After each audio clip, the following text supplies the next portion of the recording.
DevOps, DataOps, MLOps, AIOps, FinOps, NoOps, GitOps, GovDataOps. What's going on here? There are so many terms floating around that it's easy to lose track of the underlying goals that each of these practices are trying to achieve. When it comes to building AI solutions, the most important items to focus on are the data and the model deployment. With that in mind, our goal today is to unpack both DataOps and MLOps, illustrate the differences, goals, and discuss how they can work together to streamline your end-to-end AI strategy. Firstly, a bit of background into the heritage of both terms, starting with the founding member of the XOps group, DevOps.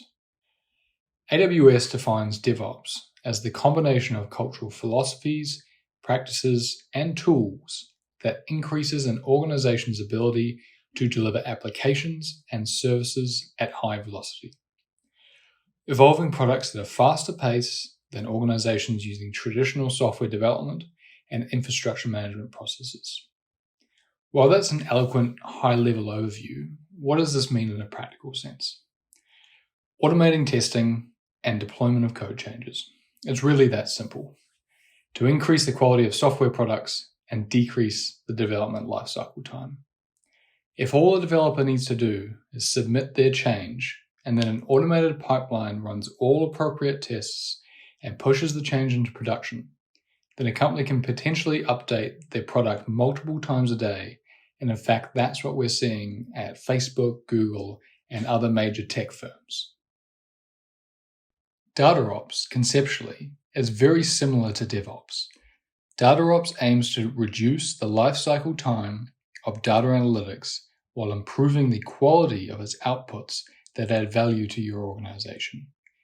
By automating the testing and deployment of data analytics, you can go from an idea to an actual chart, model, or graph presented to your organization in little more time than it takes a developer to actually build it in their development environment. There is an interesting secondary motive to DataOps, which is not present in its parent DevOps. In DevOps, almost certainly you'll solely be testing code, while in DataOps, you need to test the code while also testing the data. Regardless of the organization or industry that you're in, your data will originate in its raw form, whether that's in a large database, files in an S3 bucket, and then proceed through a number of different transformational steps before it ends up being represented in a data analytics visual. Following DataOps best practices, this data must be tested every step of the way to ensure that it maintains its integrity and there hasn't been an issue during one of the steps.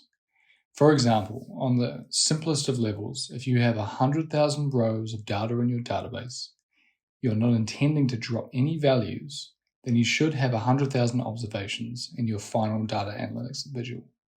Any deviation from this hints at a corrupt data pipeline, and with a pre-programmed automated email alert, we can immediately draw attention to the fact that there's an issue and solve it at the source.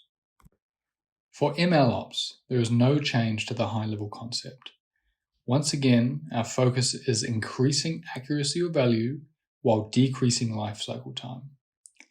In this case, instead of producing and deploying data analytics artifacts, we're dealing with producing and deploying machine learning models. Instead of monitoring and validating existing data, we're monitoring and evaluating incoming data that is being evaluated by our production model endpoints. A great way to illustrate MLOps is to discuss the MLOps maturity index. Firstly, at level 1, we have manual deployments. This can be copy-pasting code or model files onto the prod machine, or updating code via Git. Either way, the thing to take away from this is that it's a strictly manual process, and depending on the prod environment, can lead to brutal downtime if something goes wrong.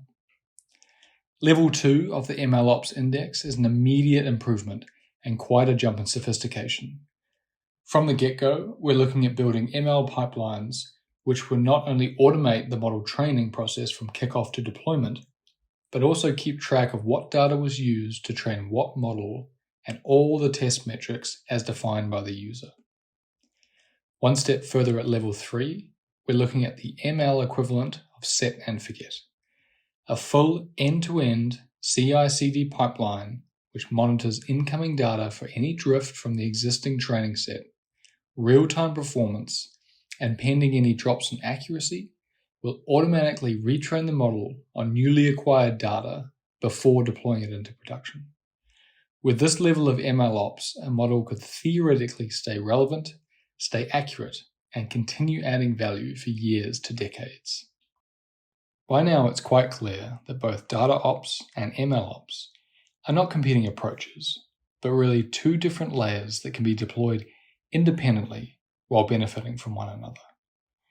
Employing DataOps best practices will ensure that to the best of your ability that your data is accessible, it continually maintains integrity, and it can be quickly utilized to build any data analytic artifact. Placing MLOps on top of that allows you to quickly utilize this rock-solid data foundation to quickly build reproducible machine learning models, which are automatically monitored and retrained depending on the incoming data. Using these two topics in sync allows data analysts and data scientists to produce their best work and provide value as quickly as they can whip something up in their development environment.